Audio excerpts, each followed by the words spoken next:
नमस्कार। आज मैं फिर आपके सामने अपराध की एक और नई घटना लेकर आया हूं। आज का वाकया या आज का अपराध मुंबई से संबंधित है। तारीख थी 2 दिसंबर 2019। 2 दिसंबर 2019 मुंबई का खूबसूरत माहिम बीच। सवेरे सवेरे कोई 6-7 बजे वहाँ पर मॉर्निंग वॉकर्स की काफ़ी भीड़ होती है। मॉर्निंग वॉकर्स वहाँ पर आते हैं, रेत पर बैठते हैं, सुबह की किरणों का इंतज़ार करते हैं और उसके बाद फिर चले जाते हैं। ऐसे ही सुबह की किरणों का इंतज़ार करने वाले कुछ मॉर्निंग वॉकर्स ने सवेरे सवेरे समुद्र में एक वस्तु तैरती हुई देखी। काफ़ी नज़दीक से देखने की कोशिश की और वो धीरे धीरे तट के पास आ रही थी। पता लगा कि वो एक सूटकेस है, लाल रंग का सूटकेस, लाल या मैरून डार्क कलर का सूटकेस था। बीच के सवेरे सवेरे मॉर्निंग वॉकर्स की सुरक्षा के लिए वहाँ पर पुलिस रिस्पांस व्हीकल PRV भी खड़ी रहती है। लोगों ने फौरन इत्तला की कि साहब एक सूटकेस तैरता हुआ दिखाई दे रहा है।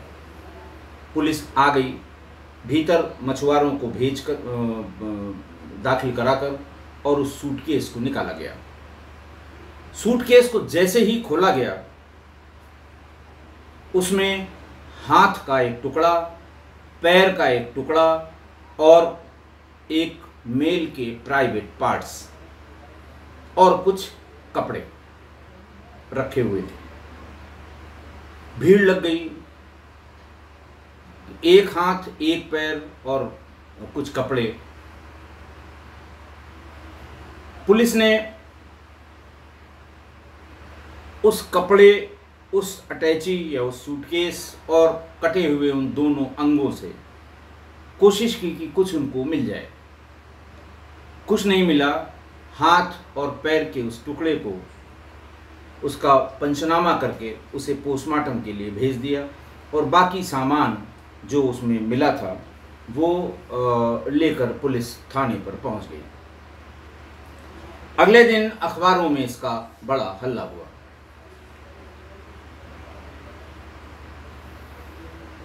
पुलिस ने सबसे पहले जितने CCTV लगे हुए थे माहिम बीच पर आते समय या जाते समय या आसपास, ऐसे करीब 250 CCTV कैमरेस की फुटेज निकलवाई और उनका बहुत ही, जिसको कहते हैं कि बहुत प्रयास करके उनका अध्ययन किया, लेकिन उन्हें कुछ नहीं मिला। SOP के हिसाब से अगली कार्रवाई पुलिस ने कि जो लोग गायब हैं, गुमशुदा हैं, उनकी सूची मंगवाई गई।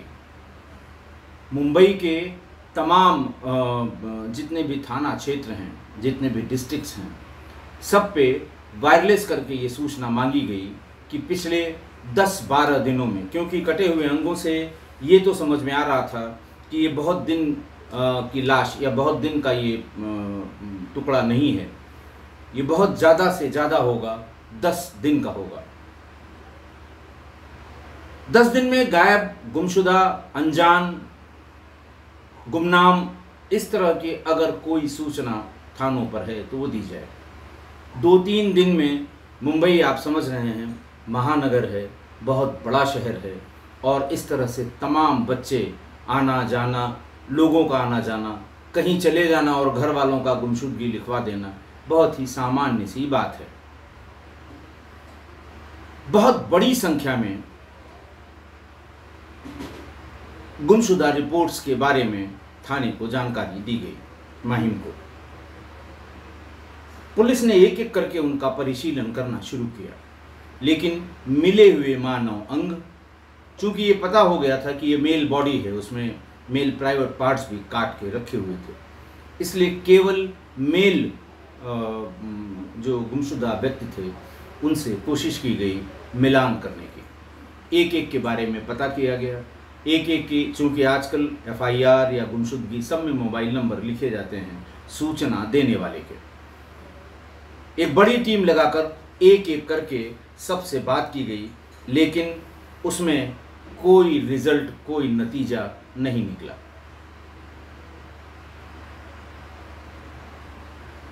जो स्किन का कलर था, जो कपड़े थे और जो सूटकेस था, यही 3 चीज़ें पुलिस के पास थीं जिससे वो वेरीफाई करने की कोशिश कर रहे थे। अब इतनी लंबी पड़ताल के बाद पहले तो सीसीटीवी फुटेज की एनालिसिस, फिर गुमशुदा व्यक्तियों की एनालिसिस, इसके बाद भी जब कुछ नहीं मिला तो पुलिस ने ये डिसाइड किया कि हमें सूटकेस और सूटकेस के भीतर मिली हुई चीज़ों के बारे में कंसंट्रेट करना होगा। पुलिस की टीम बुलाई गई। पुलिस ने उसको सूटकेस में जो जो चीज़ें निकली थीं उनका एक एक करके मुआयना किया गया। इसी बीच में चूंकि हल्ला बहुत हुआ, इस पूरे प्रकरण को मुंबई की क्राइम ब्रांच को सुपुर्द कर दिया गया। क्राइम ब्रांच की भी टीमें पहुंच गईं। एक एक करके उसमें मिलने वाले कपड़ों की जांच की जाने लगी। उसमें एक पैंट, एक शर्ट और लाल रंग का एक स्वेटर मिला था।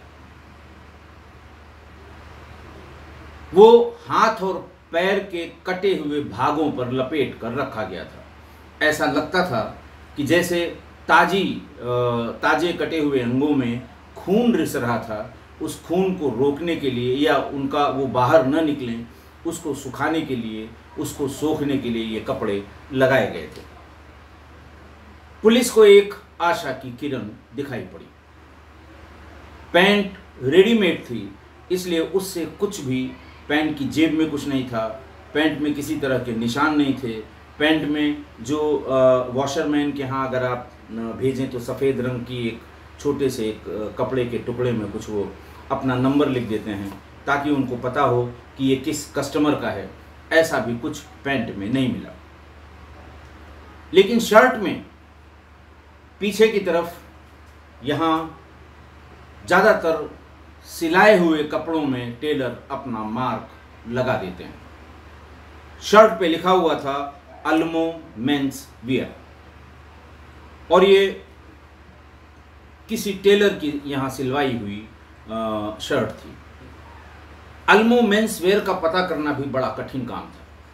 इतने बड़े महानगर में, इतने बड़े शहर में टेलरिंग शॉप कितने हजार होंगे, आप इसका आइडिया लगा सकते हैं। लेकिन पुलिस ने हार नहीं मानी।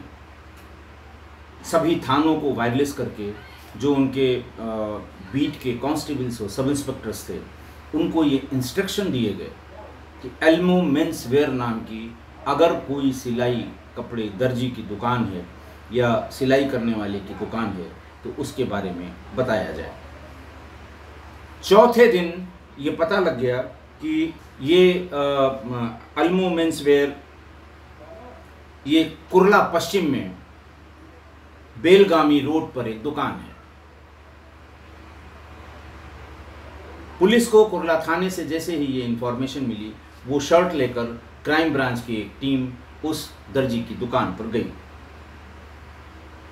अच्छा ये था कि जो टेलर थे वहाँ के, वो जो भी कपड़ा उनके यहाँ सिलने के लिए आता था उसका एक छोटा टुकड़ा काट कर संबंधित जो बिल या मेमो होता था उसमें स्टेपल कर दिया करते थे। अब तो ये प्रचलन में है और सभी बड़े शहरों में ये ऐसा करते हैं लोग, ताकि कपड़ों की अदला बदली न हो जाए। लोग शिकायत करते हैं कि साहब ये मैंने शर्ट नहीं दी थी, शर्ट दूसरी दी थी, कपड़ा मैंने दूसरा दिया था, आप मुझे दूसरी शर्ट सिल कर दे रहे हैं। इससे बचने के लिए अब जो उनकी बुकलेट होती है जिसमें वो नाप लिखते हैं, तारीख लिखते हैं, उसको ट्रायल करने की तारीख लिखते हैं, फाइनल डिलीवरी की तारीख लिखते हैं और पैसा लिखते हैं, वो उसी में उस छोटे से पैंट, शर्ट, कोट जो भी आप सिलाते हैं उस कपड़े की एक छोटी सी उस कपड़े में से ही निकाल कर छोटी सी कटिंग, ज़्यादातर वो तिकोनी होती है, एक किनारे से काटी जाती है और वो ट्रायंगुलर होती है लंबाई में, और उसको उस पन्ने में स्टेपल कर देते हैं। अल्मो मेंस वेयर ने काफ़ी मशक्क़त के बाद ढूंढ निकाला। वो उनके बुकलेट में उसकी जो कपड़े की शर्ट का जो टुकड़ा था वो लगा हुआ था। इत्मीनान हो गया क्राइम ब्रांच के लोगों को कि ये वही शर्ट का टुकड़ा है जिस शर्ट के पीस को या जिस शर्ट के कपड़े को यहाँ टेलर के यहाँ लाकर सिलवाया गया था। रिसीट में जो नाम लिखा था वो लिखा था बेनेट रिबेलो। ना कोई पता था, ना कोई मोबाइल नंबर था, इस तरह की कोई इंडिकेशन उस रिसीट बुक में नहीं था। पुलिस की इन्वेस्टिगेशन फिर वहीं आकर रुक गई। बेनेट रिबेलो चूँकि महाराष्ट्र में या मुंबई में बड़ी संख्या में इस कम्युनिटी के लोग रहते हैं, इसलिए क्रिश्चियंस नेम बहुत कॉमन है। बहरहाल पुलिस फिर वही बैक टू स्क्वायर वन कि बेनेट रिबेलो की शर्ट थी, लेकिन वो कौन है, कहाँ रहता है, क्या नंबर है। फिर पुलिस ने हार नहीं मानी। क्राइम ब्रांच के वो लोग जो सोशल मीडिया देखते हैं, उन्होंने बेनेट रिबेलो नाम को सर्च करना शुरू किया सभी सोशल नेटवर्किंग साइट्स पर, खासकर फेसबुक पर। फेसबुक, इंस्टा, ये सारे जितने हैं सब पे ढूंढना शुरू किया।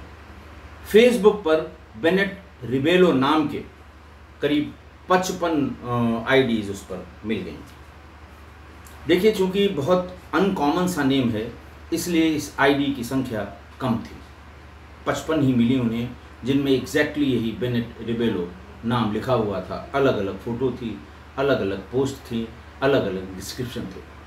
आप सोचिए कि अगर ये नाम राजेश, राकेश, रमेश, सुरेश, महेश होते, या आप सर्च करिए तो वो कई हज़ार रिजल्ट देते हैं।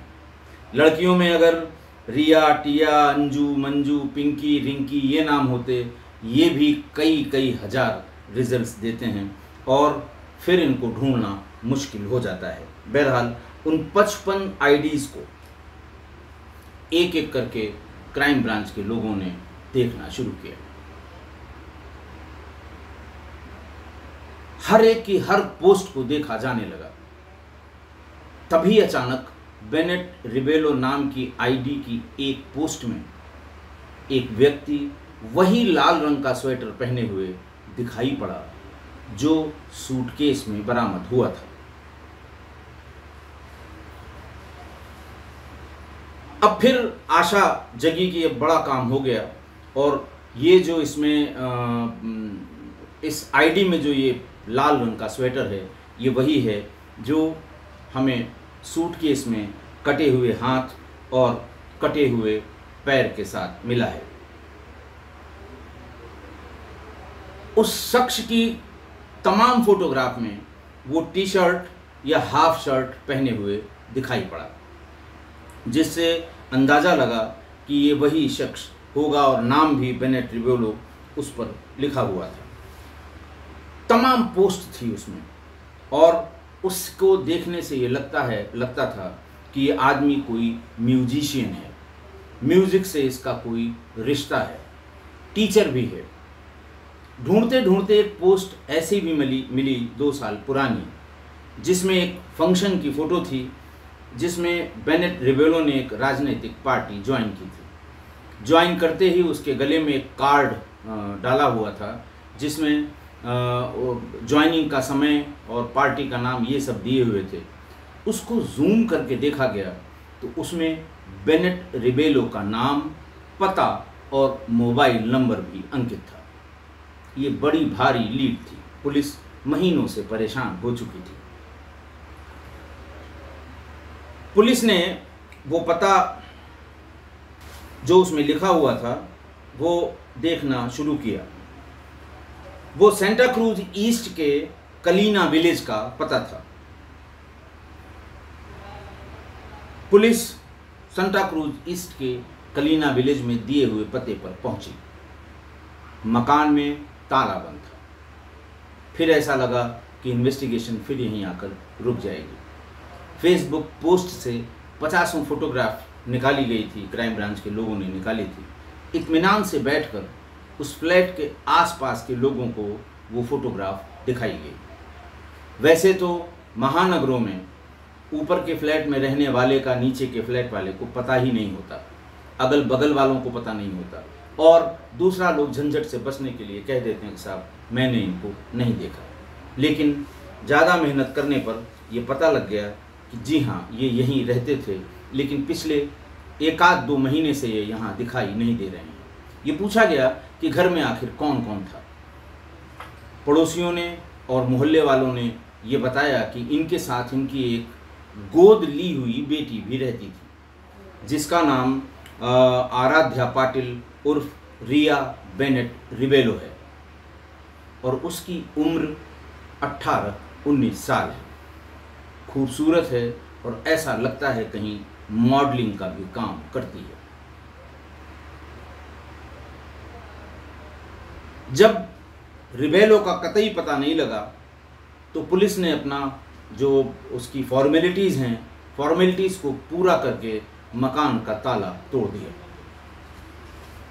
मकान का ताला तोड़ के अलग अलग टीमों ने अलग अलग चीज़ों की जांच शुरू की।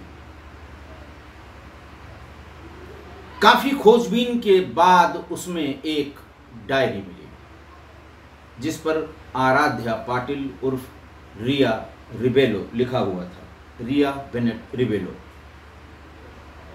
उसको अच्छी तरह से पढ़ा गया। उसमें रिया का मोबाइल नंबर, उसके कई दोस्तों के मोबाइल नंबर भी लिखे हुए थे। उसमें डायरी में जो लिखा हुआ था वो पढ़कर लोग सन्न रह गए कि आखिरकार ये क्या इसमें लिखा हुआ है। मैंने आपको बताया था कि ये वारदात है 2 दिसंबर 2019 की। वारदात नहीं, ये रिकवरी थी 2 दिसंबर 2019 की। और ये जो जिस तारीख को ये लिखा गया था वो उसमें तारीख जो अंकित थी वो 28 नवंबर 2019 लिखी हुई थी। उसमें लिखा था, dad I am sorry, really sorry, god sorry dad, sorry for you, I am a bad girl.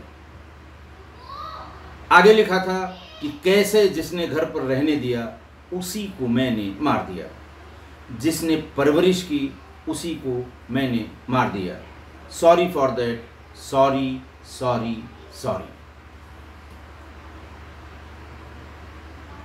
Police ने इसे पढ़कर ये सोचा कि अगर किसी ने मर्डर किया है, अगर किसी ने हत्या की है और उसकी दत्तक पुत्री अपनी डायरी में अपने ऊपर यह आरोप क्यों लेगी। लोग छिपाने का काम करते हैं। बॉडी सूटकेस में मिलते हुए अरब सागर में मिली, तो ऐसा इसने क्यों लिख दिया।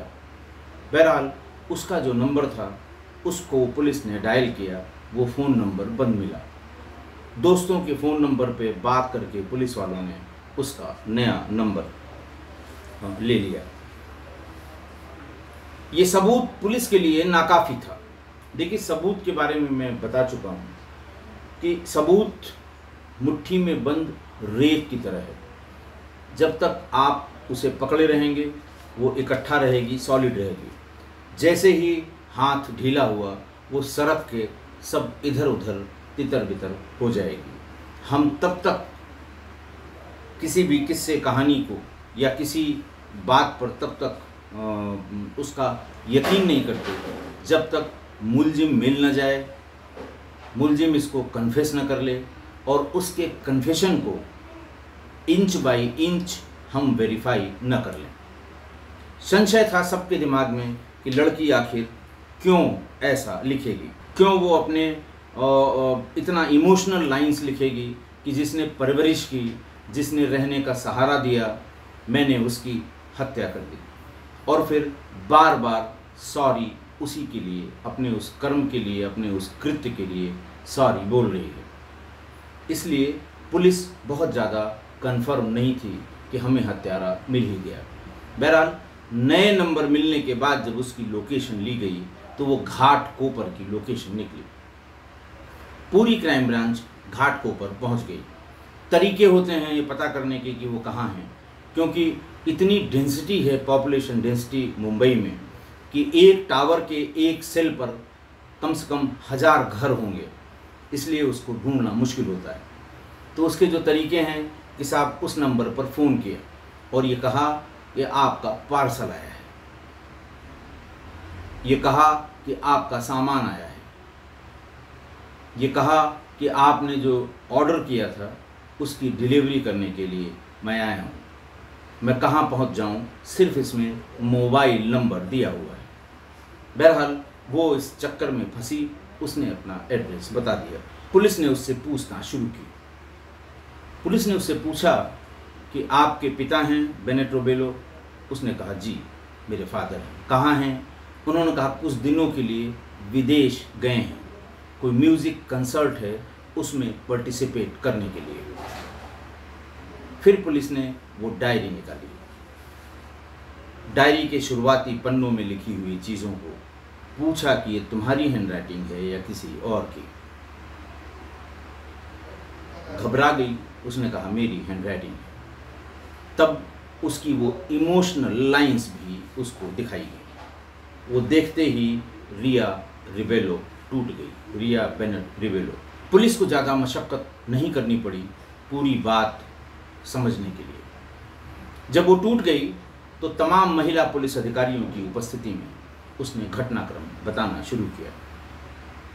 उसने कहा अब से कोई 7 महीने पहले मेरी एक अपने से बहुत कम उम्र के लड़के से सिद्धिविनायक मंदिर में मुलाकात हो गई। वो मुश्किल से 16 साल का होगा या 16 से कम ही होगा। वहीं पर हम लोगों ने नंबर एक्सचेंज किए। धीरे धीरे बात होने लगी। बात बाद में प्यार में बदल गई।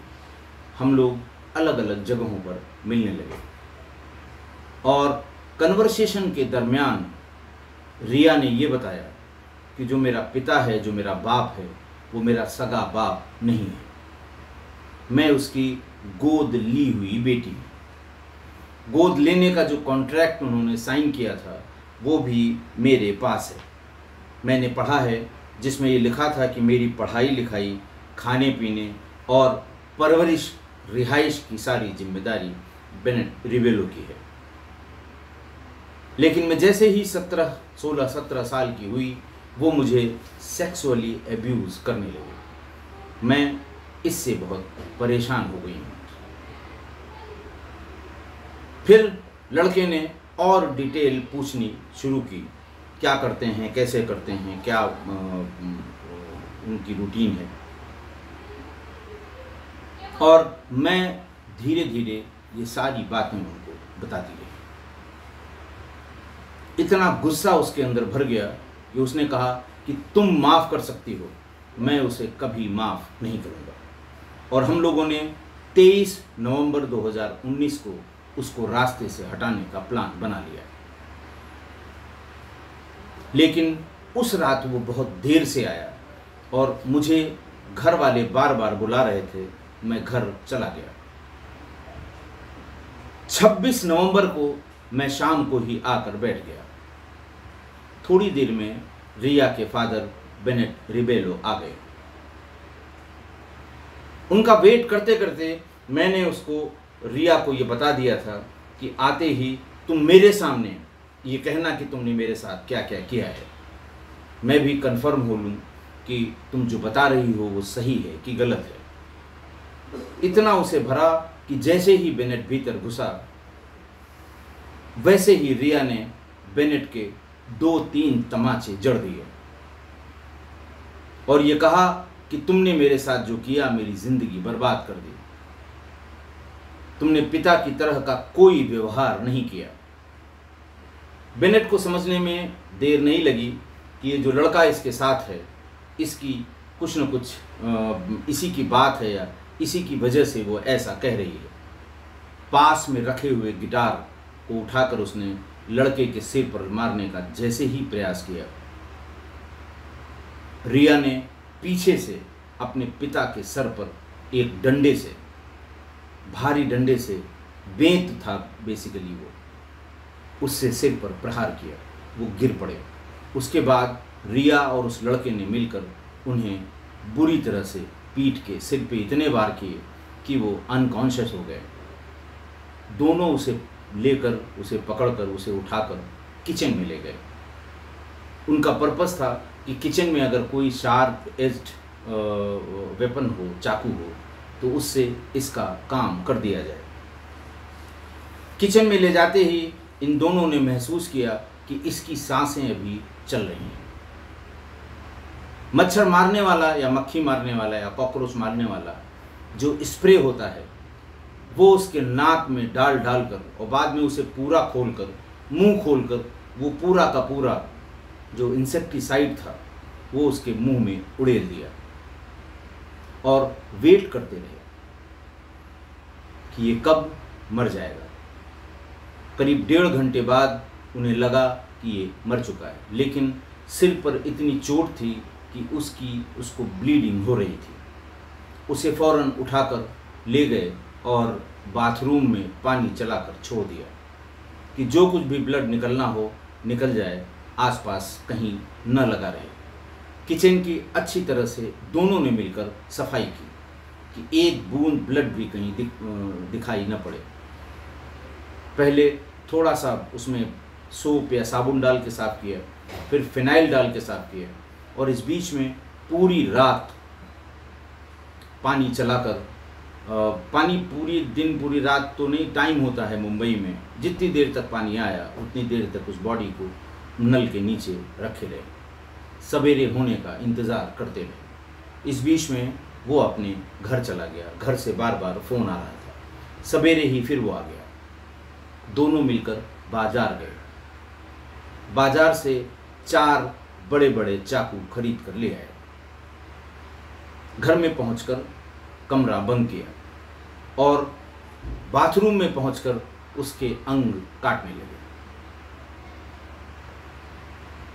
लेकिन तमाम प्रयास के बाद वो जिस तरह से छोटे छोटे पीस करना चाह रहे थे उस तरह से नहीं हो पा रहा था। धीरे धीरे दिन के 3 बज गए। फिर उन्होंने कहा कि इस चारों चाकुओं को गैस पर गर्म करके तब इससे काटा जाए, तब इसके पीसेस अच्छी तरह से कट जाएंगे। करीब 2 घंटे गैस पर वो चाकू गर्म कर करके उसको काटने का प्रयास किया, तब भी कोई बहुत ज़्यादा फ़ायदा नहीं हुआ। लड़का फिर बाज़ार गया और जो लोहे के सामानों की दुकानें होती हैं वहाँ से एक बड़ा हथौड़ा ले आए। उस हथौड़े की मदद से चाकू रख के उस पे हथौड़े का वार करके शरीर के जितने टुकड़े कर सकते थे उतने टुकड़े कर दिए। रात में ही वो एक सूटकेस और बहुत ढेर सारी खाली पॉलीथीन भी ले आए। जब तक वो उसको काटते रहे तब तक उसका नल चलता रहा ताकि ब्लड स्टेन्स बाहर न दिखाई पड़े। पहले उन्होंने सूटकेस में एक पैर, एक हाथ और उसके प्राइवेट पार्ट्स रखे, लेकिन खून का रिसना बंद नहीं हो रहा था। उसमें एक पैंट, एक शर्ट और एक स्वेटर लगाकर इस गरज से कि इससे खून का रुकना बंद हो जाएगा और बाहर ले जाते समय खून बाहर नहीं रिसेगा, जिससे हम आराम से इसको जहाँ चाहेंगे वहाँ डिस्पोज ऑफ कर सकते हैं। उन्होंने कोशिश की कि उसके छोटे छोटे टुकड़े एक साथ बैग में आ जाएं, लेकिन सूटकेस में वो नहीं आए। इसलिए सूटकेस को बंद कर दिया। बाकी पार्ट्स को काले रंग वाली पॉलीथीन में, पहले वैसी पॉलीथीन उसमें पैक किया, फिर काले रंग की पॉलीथीन में रखकर पास से बहने वाली मीठी नदी में डाल दिया। मीठी नदी से बहते बहते ये सूटकेस अरब सागर में पहुंच गया, जहां माहिम चौपाटी, माहिम बीच पर लोगों ने अगले दिन उसे देख लिया। 2 दिसंबर 2019 को लड़का चूंकि माइनर था, 16 साल का था, उसको बाल सुधार गृह भेज दिया गया। लड़की यानी रिया को जेल भेज दिया गया। बाल सुधार गृह भेजने का आप तात्पर्य समझ सकते हैं। अधिकतम 3 साल की सजा उसको होगी। नाबालिग जो है, आप तमाम ऐसे केसेस आपने देखे हैं। इतने नृशंस हत्याओं के बाद भी नाबालिग को सज़ा उतनी नहीं होती जितनी बालिग अपराधी को होती है। हालांकि इसमें माननीय उच्चतम न्यायालय में कुछ चेंजेस किए हैं, पता नहीं वो चेंजेस इस पर लागू होंगे भी कि नहीं होंगे। आज की घटना, आज एक लावारिस लड़की ने, जिसकी 15 साल परवरिश, पालन पोषण, पढ़ाई लिखाई एक व्यक्ति ने की जो उसका पिता था, दत्तक पुत्री का पिता, और उसने सिर्फ 7 महीने पहले मिले हुए अपने एक प्रेमी के उकसाने पर इतना आक्रामक हो गई कि उसने अपने पिता के टुकड़े टुकड़े कर दिए अपने प्रेमी के साथ मिलकर। वैसे नाबालिग लड़कियों को या छोटी बच्चियों को एडॉप्ट करने वाले सिंगल मेल या लड़के को एडॉप्ट करने वाले सिंगल फीमेल, मैं सिंगल की बात कर रहा हूं, परिवार की बात नहीं कर रहा हूं, बाद में इनके बीच में संबंध की बातें बहुत आम होने लगी हैं। लड़की को पुरुष ने एडॉप्ट किया, बड़ी हुई, 16-17 साल की हुई, नज़र खराब हो गई, बुरी नज़र लगा दी। ऐसे ही किसी महिला के अगर उसने एडॉप्ट करते समय ही उसके दिमाग में कुछ था तो लड़के के एडल्ट होते ही कुछ न कुछ इस तरह की बातें होने लगीं और अब ये कॉमन ट्रेंड में है। बहुत ढेर सारे ऐसे प्रकरण मेरे संज्ञान में, मेरी सर्विस के दरमियान भी हैं जहां इस तरह की बातें हुई हैं। एक तो सोशल मीडिया, चाहे लड़का हो चाहे लड़की हो, जो एडॉप्ट किया गया है वो जरूर मोबाइल के संपर्क में है, बाकी दुनिया की उसको खबर है। और अगर ऐसी लड़की या लड़के का संबंध अपोजिट सेक्स के किसी लड़के या लड़की से होता है तो उनसे अपनी बात शेयर करने में जरा भी नहीं हिचकती, और उसके बाद जो होता है वो आप सुन चुके हैं। लखनऊ में मेरी तैनाती के दरमियान एक इस तरह का प्रकरण मेरे समक्ष आया था। एक इंजीनियर साहब जिनकी पत्नी का देहांत हो गया, जिन्हें कोई इशू नहीं थे, बच्चे नहीं थे, उन्होंने यही जो हमारा अनाथालय यहाँ का है, बड़ा फेमस अनाथालय है, नाम लेना ठीक नहीं है, वहाँ से एक 7 वर्ष की बच्ची को गोद ले लिया। लोगों ने पूछा कि भाई आप शादी भी कर सकते हैं, आपकी उम्र ही क्या है? उन्होंने कहा नहीं, मुझे शादी नहीं करनी है। जैसे ही वो बच्ची 16-17 साल की हुई, नीयत खराब हो गई। लेकिन एहसानों के बोझ के तले दबी उस लड़की ने, उस बच्ची ने कहीं इसका प्रतिरोध नहीं किया। धीरे धीरे इंजीनियर साहब के ड्राइवर से ही उस बच्ची का संबंध हो गया और फिर उसने सारी बात इंजीनियर साहब की उससे शेयर की। लड़का चालाक था, उसने अपना वीडियो फोटो बनानी शुरू कर दी और दोनों ने मिलकर इंजीनियर साहब को अच्छी तरह से ब्लैकमेल किया और लगभग 25 लाख रुपए उनसे वसूल लिए। ब्लैकमेलिंग से आजिज इंजीनियर साहब ने शिकायत की स्थानीय पुलिस को। पुलिस पकड़ कर ले आई। तब ये बात खुली कि ये गोद ली हुई लड़की थी और इंजीनियर साहब ने इसके साथ क्या क्या नहीं किया था। बहरहाल इस केस में तो यही हुआ था कि दोनों ने अपनी अपनी शिकायत वापस ली, अपना पैसा कंपनसेट किया, वो अपने रास्ते चले गए, ये अपने रास्ते चले गए। बहुत कहने के बाद भी दोनों में से कोई भी FIR करके आगे बढ़ने को तैयार नहीं था। इस प्रकरण की दूसरी बात कि ये भी कंफर्म नहीं हो पाया कि रिया ने जो बातें अपने पिता के बारे में, दत्तक पिता के बारे में बताई हैं वो कितनी सही हैं। बताने वाला व्यक्ति वो दुनिया से विदा हो चुका था। उसकी बात को कंफर्म करने के लिए सिर्फ वो लड़का था जिसने साथ में ये हत्या की थी। क्योंकि एक ट्रेंड ये भी है कि अपने बॉयफ्रेंड को कह लें या संबंध होने वाले उस लड़के को लड़कियां अपने ऊपर होने वाली फर्जी अत्याचार की कहानियां बताने लगती हैं कि मेरे पिता ऐसा करते हैं, मेरे माता ऐसा करते हैं, बंद करके रखते हैं, जाने नहीं देते हैं, बड़े रिस्ट्रिक्शंस हैं, ताकि वो उनका फेवर ले सकें, ताकि वो अपना जो काम है, अपना उल्लू सीधा कर सकें।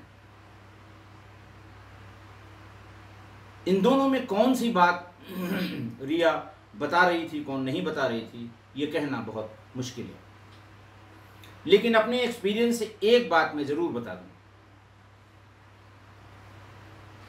कि बेनेट रोबोलो ने का व्यवहार लड़की के प्रति जरूर कुछ न कुछ ऐसा था कि लड़की ने इतने कठोर कदम अपने प्रेमी के साथ मिलकर उठाए। वो व्यवहार कैसा था ये कहना मैं कह नहीं सकता। ये मुझे उस बात पर यकीन ही करना होगा जो पुलिस की केस डायरीज में हैं, जो ट्रायल के समय कोर्ट में प्रस्तुत की गई हैं कि बाप ने उसका यौन शोषण किया था। किस्सा कोई परिवार के लोगों से मैं अपने एक्सपीरियंस की बात ये कहूँगा, अगर आप किसी वजह से अकेले हैं या अकेली हैं और आपके मन में ढलती उम्र के साथ परेशानियों की समस्या दिखाई दे रही है कि बुढ़ापे में कौन सेवा करेगा, कौन खाना खिलाएगा, कौन देखभाल करेगा, कौन इलाज करेगा, और इस गरज से अगर आप इस तरह का एडॉप्शन, वैसे एडॉप्शन की प्रक्रिया बहुत कठिन हो गई है, बड़ी जटिल हो गई है। एडॉप्शन में आजकल अगर आप प्रॉपर और लीगल एडॉप्शन करते हैं तो 3-3, 4-4 साल लग जाते हैं। लेकिन अगर अडॉप्ट करना चाहते हैं तो अगर आप अकेले पुरुष हैं तो बच्चे को अडॉप्ट करिए, लड़के को अडॉप्ट करिए।